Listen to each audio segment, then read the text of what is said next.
देख लेते हैं हमारे 1857 के रिवॉल्ट के फेलियर के क्या रीजन थे। ऐसा क्या हुआ कि वो जो रिवॉल्ट था, इतने बड़े लेवल का जो रिवॉल्ट था, जिसमें अच्छे अच्छे लीडर जैसे कि रानी लक्ष्मीबाई, तात्या टोपे, नाना साहेब, बेगम हजरत महल, ऐसे ऐसे इतने अच्छे अच्छे लीडर्स होने के बावजूद भी हमारा 1857 का रिवॉल्ट जो था वो फेल कैसे हो गया। तो इसके 3 मेन रीजंस हैं। पहला बात, मैंने यहाँ पे नॉर्थ और सेंट्रल को मैंने शॉर्ट फॉर्म में लिख दिया है, आप समझ जाइएगा। ऐसे ही मैं नोट्स टाइप बनाती हूँ ये सारी चीज़ें, ताकि आप इसको अच्छे से, अगर आप चाहो तो स्क्रीनशॉट लेके रख दो और आप कहीं जा भी रहे हो तो आप फ़ोन में देख के आराम से उसको याद कर लो। तो मैंने अभी शॉर्ट फॉर्म में लिखा है। तो जो रिवॉल्ट हुआ उस टाइम क्या है, हमारा जो पूरा इंडिया है, जो इंडिपेंडेंस की जो लड़ाई है वो होनी तो ऐसे पूरे इंडिया में चाहिए, वो पूरे इंडिया में फैलनी चाहिए। वो जो रिवॉल्ट था वो उस रिवॉल्ट को पूरे इंडिया में फैलना चाहिए, क्योंकि पूरे इंडिया को आज़ाद करना था। बट ऐसा हुआ नहीं। ये जो रिवॉल्ट था ये बस नॉर्थ एंड सेंट्रल इंडिया में फैल के रह गया, साउथ में ये गया ही नहीं। साउथ वालों को भनक भी नहीं पड़ी कि हाँ भाई हमें तो रिवॉल्ट भी लड़ना चाहिए। भनक नहीं पड़ी, मैं नहीं बोलूँगी, मतलब साउथ वालों को ऐसा लगा ही नहीं कि हमें रिवॉल्ट करना चाहिए ब्रिटिशर्स के खिलाफ। दूसरी चीज, कुछ लोग सपोर्ट ऑफ सम इंडियंस। अब आप सोचोगे भाई इंडियंस का ये इतना बुरा हाल कर रहे थे, इंडियंस से सपोर्ट कर रहे हैं। हाँ, कुछ इंडियंस थे ऐसे जो सपोर्ट कर रहे थे। वो कहते हैं ना कि जिस थाली में खाएंगे उसी थाली में छेद करेंगे, वैसा इनका हाल था। अब आप खुद सोचो, मानो आपके स्कूल में 2 ग्रुप है, आप स्कूल में आपका 2 ग्रुप है। एक आपका ग्रुप है, आपके फ्रेंड्स का ग्रुप है, एंड दूसरा ग्रुप जो है, ग्रुप ए आपका फ्रेंड्स का ग्रुप है, ग्रुप बी आपके किसी दुश्मन का ग्रुप है, मान लो, ठीक है। अब मानो आप ग्रुप ए में कुछ प्लान बना रहे हो कि हाँ भाई उसने मेरे साथ पिछले बार मेरे को ऐसा ऐसा किया था, मैम से शिकायत कर देंगे, ऐसा करेंगे वैसा करेंगे। अब आपके ग्रुप ए में से आप ही का कोई दोस्त, आपके ग्रुप में का ही कोई इंसान, आप क्या करें, ग्रुप बी में जाके मिल जाए और ग्रुप बी को सारी बातें बता दे कि ऐसे ऐसे ऐसे ऐसे। और जब आप टीचर से कंप्लेन करो कि हाँ मैम कि सामने वाले बंदे ने मुझको ऐसा किया था, जब ब्रेक टाइम हो रहा था तो वो मेरा टिफिन छीन के खा गया था। अब आपके ही ग्रुप का दोस्त बोले कि नहीं मैम ये झूठ बोल रहा है, फिर बोल रही है ये बहुत शरीफ इंसान है, इसने ऐसा कुछ नहीं किया था, ये झूठ बोल। तो क्या होगा, जब अपने ही लोग जब क्या करेंगे, दुश्मन को सपोर्ट करने लगेंगे, तब तो भाई कुछ भी फेल हो जाएगा। तो रिवॉल्ट भी इसीलिए फेल हुआ क्योंकि कुछ इंडियंस जो थे वो क्या कर रहे थे, अंग्रेजों का सपोर्ट कर रहे थे। अब कौन, अब जैसे हैदराबाद के निजाम्स थे, सिंधियास थे या फिर होलकर्स थे, ये सारे क्या कर रहे थे, ब्रिटिशर्स का सपोर्ट कर रहे थे। मैंने यहाँ पे आई थिंक मैं लिखना भूल गई हूँ, जो वेस्टर्न एजुकेटेड क्लास के लोग थे, मतलब उन्होंने वेस्टर्न एजुकेशन ली थी, वेस्टर्न एजुकेशन सिस्टम से उन्होंने पढ़ाई की थी, वो लोग भी क्या कर रहे थे, वो लोग भी ब्रिटिशर्स का ही साथ दे थे, वेस्टर्न एजुकेटेड क्लास के लोग। एक ये रीज़न हो गया। एक तो ज़्यादा फैला नहीं, और जहाँ तक फैला वहाँ पे भी कुछ गद्दारों ने जाके ब्रिटिशर्स की हेल्प कर दी। दूसरा रीज़न है, हमारा जो इतना बड़ा रिवॉल्ट हुआ 1857 का, वो वेल ऑर्गेनाइज था ही नहीं, एकदम पता ही नहीं था, कुछ समझ ही नहीं थी कि हाँ वेल ऑर्गेनाइज, कि हाँ जब ब्रिटिशर्स को हम उठा के अपने कंट्री में से बाहर फेंक देंगे, बाहर खदेड़ देंगे, तो हमारे कंट्री का गवर्नमेंट जो है वो कैसा चलेगा, हमारी कंट्री कैसे चलेगी, कुछ वेल ऑर्गेनाइज नहीं था। इनफैक्ट आप देखो, अभी आप जब आगे पढ़ोगे, आगे क्या पढ़ोगे, मतलब आपने सिविलियन रिवॉल्ट्स में आपने पढ़ा ही है, जो आप एक चीज़ देखो, तो जितने भी रूलर्स जिन्होंने रिवॉल्ट किया, किसी में भी देशभक्ति की भावना नहीं थी, सब अपने अपने मतलब से लड़ रहे थे। वहाँ रानी लक्ष्मीबाई को अपने अडॉप्टेड सन को गद्दी पे बैठाना था, वहाँ नाना साहब चिल्ला रहे थे कि बुढ़ापे में मेरी पेंशन बंद कर दी है ब्रिटिशर्स ने, वहाँ हजरत महल अपने बेटे को राजगद्दी पे रख दी थी, और वो बोल रही थी कि उनके हस्बैंड को राजगद्दी से हटा दिया गया, कोई बात नहीं, वो अपने बेटे को रखेंगी।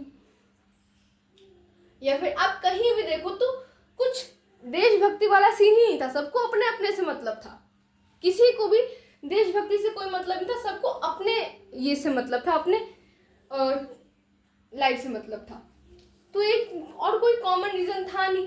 पीजेंट्स बोल रहे थे लैंड रेवेन्यू ज़्यादा है, सिपोइज बोल रहे थे कि हमारी हालत ख़राब है, ये जब हम जॉब करते हैं तो हमें अच्छे से ट्रीट नहीं किया जाता। सबके अलग अलग रीजंस थे, कोई एक कॉमन रीज़न था ही नहीं कि वो लड़ क्यों रहे हैं।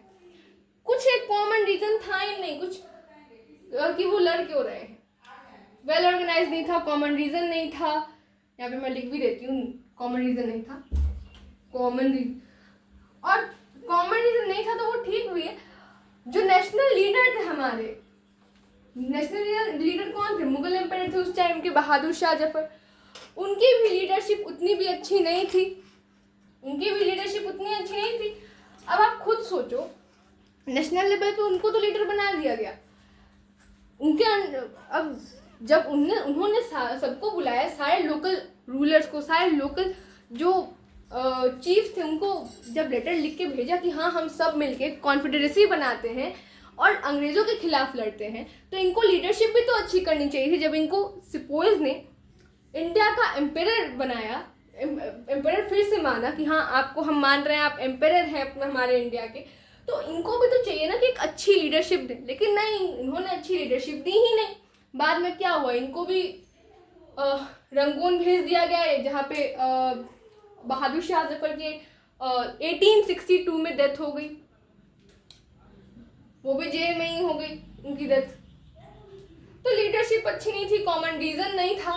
मैं यहाँ पे लिखना भूल गई थी, मैंने यहाँ पे लिख दिया अभी। और अब तीसरा रीजन, अब ये दोनों रीजन अगर नहीं भी रहता तो तीसरा रीजन जो है वो बहुत मेन रीजन है। आप एक चीज समझ लो, तो तीसरा रीजन ये है कि जैसे ब्रिटिशर्स के पास, ब्रिटिशर्स का क्या था उस टाइम पे, उनके पास मॉडर्न वेपन्स थे, अच्छे अच्छे वेपन्स थे, एम्यूनिशन, ठीक है, एम्यूनिशन मतलब बारूद होता है, मैं बता दूंगा आपको। तो जैसे ब्रिटिशर्स के पास मॉडर्न वेपन्स थे, एम्यूनिशन था, तो ऐसी चीज़ें इंडियंस के पास नहीं थी। वेपन्स के नाम पे जो चीज़ें सिपोइज के पास ब्रिटिशर्स से मिली थी उनको, ये एम्यूनिशन और वेपन वगैरह, वो चीज़ थोड़ी बहुत थी। एंड जितनी भी वो चीज़ थी, उन्होंने क्या किया, ब्रिटिशर्स पे क्या किया, ब्रिटिशर्स को ख़त्म करने के चक्कर में वो थोड़ी सी थी, वो ख़त्म हो गई। फिर और ब्रिटिशर्स एक तरफ आपके पास थोड़ा सा लिमिटेड है, और एक तरफ ब्रिटिशर्स जो है वो पूरी उनके पास एक तरह से बोल तो खदान है, वो चाहे तो बाहर से ला सकते हैं, बाहर से वो बुला सकते हैं कि हाँ हमें कुछ और थोड़ा और मॉडर्न वेपन्स चाहिए, हमें थोड़ा और एम्यूनेशन चाहिए, वो बुला सकते हैं, और हमारे पास लिमिटेड थे, तो मॉडर्न वेपन्स की कमी थी। प्लस जो उनका कम्युनिकेशन सिस्टम था, जो कम्युनिकेशन सिस्टम था वो बहुत तगड़ा था उनके पास उस टाइम पे। आप बोलो तो अच्छी रेलवे कनेक्शन थी, रेलवे थी अच्छे टेलीग्राफ्स थे, तो इससे कम्युनिकेशन ईजी हो गया था। हम इंडियंस के पास ऐसा कुछ नहीं था। अब मानो, चलो बिहार का ही हम एग्जांपल लेते हैं, मानो बिहार में कहीं दंगा हो गया, अब यहाँ के जो राजा हैं दिल्ली में जाके अभी खत लिख रहे हैं, फिर भेज रहे हैं दिल्ली में कि हाँ हमें हेल्प की ज़रूरत है, हमें मदद की ज़रूरत है, प्लीज़ वहाँ से कुछ आर्मी भेजिए ताकि हमारी हेल्प हो सके। अब वो चिट्ठी 5 दिन में जा रही है, पता चल रहा है यहाँ पे बिहार में काम खत्म हो गया। तो अच्छा कम्युनिकेशन सिस्टम नहीं था हमारे यहाँ, ना ही अच्छे मॉडर्न वेपन्स थे। तो ये 3 मेन रीजन थे रिवॉल्ट के फेलियर के। एक बार फिर से रिपीट कर दे रही हूँ, नॉर्थ सेंट्रल इंडिया तक बस फैला, पूरे इंडिया में फैला नहीं, कुछ गद्दारों की वजह से जो ब्रिटिशर्स से मिल गए, और वेल ऑर्गेनाइज सिस्टम नहीं था। नेशनल लीडर जो मुगल रूलर थे बहादुर शाह जफर, उनकी लीडरशिप अच्छी नहीं थी, कॉमन रीजन नहीं था कि वो लड़ क्यों रहे हैं इंडियंस। जो मॉडर्न वेपन्स थे जैसे ब्रिटिशर्स के पास, इंडियंस के पास नहीं थे, एंड अच्छा कम्युनिकेशन सिस्टम नहीं था। अब आप खुद सोचो उस टाइम पे इंडियंस के पास क्या था वेपन के नाम पे, तलवार हो गया, शॉर्ट्स वगैरह, तलवार, भाला, और ले लो तो जो भाला वाला होता है, त्रिशूल वगैरह, ऐसी ही मतलब सारी चीज़ें जो हैं यही सब थी इंडियंस के पास, और कुछ था ही क्या। आप स्पीयर्स को ले लो, स्पीयर्स भी क्या एक टाइप का वेपन है, भाला जैसा रहता है, उतना कुछ अच्छा। अब यहाँ से, अब खुद सोचो, यहाँ से ये लोग तलवार उससे मारने जा ही रहे, ब्रिटिशर्स को भी पता चला, उन्होंने वहाँ से धाए से बंदूक चला दी, यहाँ पे भी आ रहे हैं तलवार मारने, तब तक काम खत्म हो गया। तो ये सारी चीज़ें थी, यही थी फेलियर ऑफ रिवॉल्ट का रीज़न।